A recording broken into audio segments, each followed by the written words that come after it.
আজকে সকাল সকাল আমার মিষ্টি ব্রাইড মোটামুটি রেডি করে দিয়েছি, আর এখন শুধু হেয়ার স্টাইলটা বাকি আছে। হেয়ার স্টাইলটার পর আমি তোমাদেরকে সম্পূর্ণটা দেখাবো। তো তোমরা সবাই চিনো কিনা আমার সেই ব্রাইডকে অবশ্যই জানাবে কেমন। আজকের যে ব্লগটা তোমরা কিন্তু দেখতে ভুলবে না, আজকের ব্লগটা সম্পূর্ণ দেখে নেবে, বুঝে নেবে। আর আমার এই মিষ্টি দিদিকে কিন্তু অনেকগুলি লুক দিয়েছি, কোন লুকটা কেমন লাগছে অবশ্যই তোমরা কিন্তু কমেন্টে বলবে আমাকে, না বললে কিন্তু আমি বুঝতে পারবো না। তো আজকের যে লাস্ট লুকটা দেখো, দিদিকে ভীষণ সুন্দর লাগছে, ভীষণ। তো তোমরা কিন্তু আমাকে জানাবে কেমন লাগছে, ভীষণ সুন্দর। তো দিদিকে সম্পূর্ণ রেডি করার পর এক একটাকে এক এক রকমের আমি সাজাবো, তারপর তোমরা দেখে নিও প্রত্যেকটি লুক। তো আশা করি সবগুলি লুক আমি শেয়ার করতে পারবো কিনা জানি না, কারণ এত কাজ হাতে।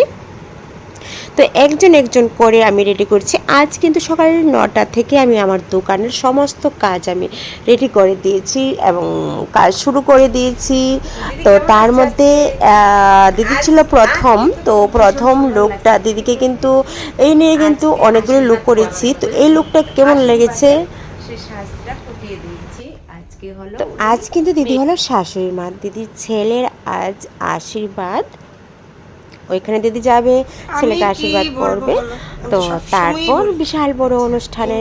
তো যাই হোক, দিদি ছিল প্রধান একজন, দিদিকে সুন্দরভাবে সাজিয়ে দিয়েছি, ভীষণ খুশি হয়েছে, তাতে আমি খুশি। তোমরা যখন খুশি হয়ে যাও তখন আমি ভীষণ খুশি, তোমাদেরকে খুশি করতে পারলে আর কিছু নেই আমার কাছে।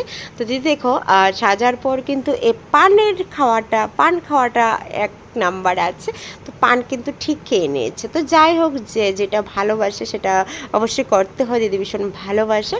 তো তারপর আরেকজনকে রেডি করে দিয়েছি। এই লুকটা তোমাদের কাছে কেমন লাগছে অবশ্যই তোমরা কিন্তু কমেন্টে বলবে, না বললেও কিন্তু আমি বুঝতে পারবো না। অবশ্যই আমি চাই তোমাদের কমেন্ট, আর সম্পূর্ণ ভিডিওটা কিন্তু একটু দেখে নিও। আমার পূজা রেডি হয়ে গেছে, কেমন লাগছে পূজা?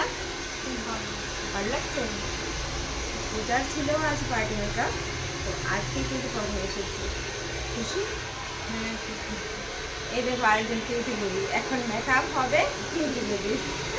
ঠিক আছে, আজকের আমার কিউট বেবির মেকআপ চলছে, আর কি খুশি করে দিচ্ছে অম্বিকা। খুব খুশি না? খুব খুশি তুমি না? সবাইকে রেডি করে দিলাম, এখন চলে যাচ্ছে। দেখো কতজন সদস্য দাঁড়িয়ে আছে, কিউটি বেবি সাজ করছে, আর কতজন আমরা সদস্যরা আছি। বাহ, খুব খুশি, খুব মিষ্টি হাসি না গো। বাহ, কি দিচ্ছ? আইশ্যাডো দিন দেওয়া হচ্ছে, আই মেকআপ হচ্ছে। দেখো আই মেকআপ হচ্ছে, আইশ্যাডো দিচ্ছে। কি খুশি দেখছো নি? তোমারও দেখছো কি সুন্দর লাগতেছে? সুন্দর রেখেছো না? খুব খুশি না? ঠিক আছে। তার মধ্যেই চলে আসলো কানফুটু। তো এসে বলছে কানফুটু করার জন্য ভীষণ ইচ্ছে ছিল, সকাল থেকে কিন্তু ফোন করেছিল। তো আমি বলেছি একটা টাইম করে এসো, তো আমার যখন টাইম হবে তখন আমি করে দেবো। তো অলরেডি আমি এদিকে কিন্তু মনে মনে ভয়ও হচ্ছে, আর মনে মনে কিন্তু ভীষণ একটু খুশিও হচ্ছে কানফুটু করা নেবো। তো সমস্ত কিছু আমি চেক করে তারপর কানফুটুটা করে দিচ্ছি, তোমরা দেখে নিও। কিন্তু আর ভয় পাচ্ছে, আর এদিকে ধরে রেখেছে 2 হাতে। তো মোটামুটি কানফুটু একটা হয়ে গেছে, আর ওইদিকে আরেকটা হবে, তারপরে দেখবে সম্পূর্ণ সুন্দর লাগবে।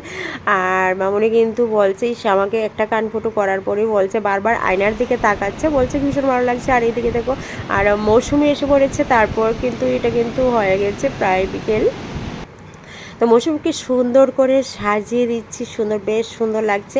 আর এমনিতেই কিন্তু মৌসুমী দেখতে ভীষণ মিষ্টি, আর যখন সাজিয়ে তুলেছি তখন কিন্তু আরও মিষ্টি লাগছে। এই হলো মৌসুমীর সম্পূর্ণ ফাইনাল লুকটা। তোমাদের কাছে কেমন লাগছে এই ফাইনাল লুকটা অবশ্যই কিন্তু তোমরা আমাকে জানাবে। প্রত্যেকটির মধ্যে আমি বলেছি তোমরা আমাকে জানাবে। মৌসুমীকে নতুন রূপে সাজিয়ে দিয়েছি, কেমন লাগছে বন্ধুরা অবশ্যই বলবে। তোমাদের কাছে কেমন লাগছে? তোর কাছে? আমার কাছে তো ভীষণ ভালো লেগেছে, খুব খুব। কারণ আমি সব সময় আসি, আর এরকম ভাবে আমি কখনো সাজিনি। আমি আসি, থ্রেডিং করি, বাস চলে যাই। বাট আজকে এরকম ভাবে সেজে ভীষণ ভালো লাগছে আমারও। আর তোমরা বলবে আমাকে কেমন লাগছে। সত্যি মৌসুমীকে ভীষণ সুন্দর লাগছে। কারণ সুন্দর করে আমি আর্ট করতে পারলাম। একদম একদম রিঙ্কুদি আমাকে অনেকটা সুন্দর করে তুলেছে, এটাই সত্যি কথা। ঠিক আছে, তো অবশেষে ফাইনাল লুকটা তোমাদের কাছে কেমন লাগছে? ভীষণ মিষ্টি লাগছে, সো লক্ষ্মী ঠাকুরের মতন লাগছে। তো যাই হোক, ফাইনাল লুকটা তোমরা অবশ্যই কিন্তু মৌসুমীর জন্য একটা হলো কমেন্ট করবে, ঠিক আছে? তো তারপরে দেখি এদিকে আমি আর একটা করে নিচ্ছি, কারণ এখন দেরি হয়ে গিয়েছে অনেকটাই, তো ওকে আমার সাজিয়ে দিতে হবে। সম্পূর্ণটা লুক তুলে দিয়েছি, আর এখন কিন্তু আমার সেই অনুষ্ঠান আছে, চলে এসেছি মহাজন তপন দাদার বাড়িতে। আমাদের আজকের বছরের 2026-এর প্রথম আসর। তো আমাদের আসরে এর আগের বছরে যাদেরকে দেখেছিলে সবাই আছে। এখানে আছে নির্মলদা, এখানে আছে বেবিদি আমাদের প্রধান একজন, আর এখানে আছে আমাদের আরেক দিদি, ওই দিদি তোর না, আমাদের মনি দিদি, আর আমাদের মনসা মা, জয় মা, আমাদের কাকিমুনি, আরেক কাকিমুনি, এবং আমাদের নতুন সদস্য এসেছে ডুলি ভাইয়া, আর আমাদের অনামিকা দিদি। সবাই আছি আমাদের একই আসরে। সবাই আশীর্বাদ করবে মায়ের কৃপায় যেন আমরা এই আসরটা মানে প্রত্যেকটি দিন সুন্দরভাবে কাটাতে পারি সবাইকে নিয়ে। জয় মা মনসা, জয় মা মনসা।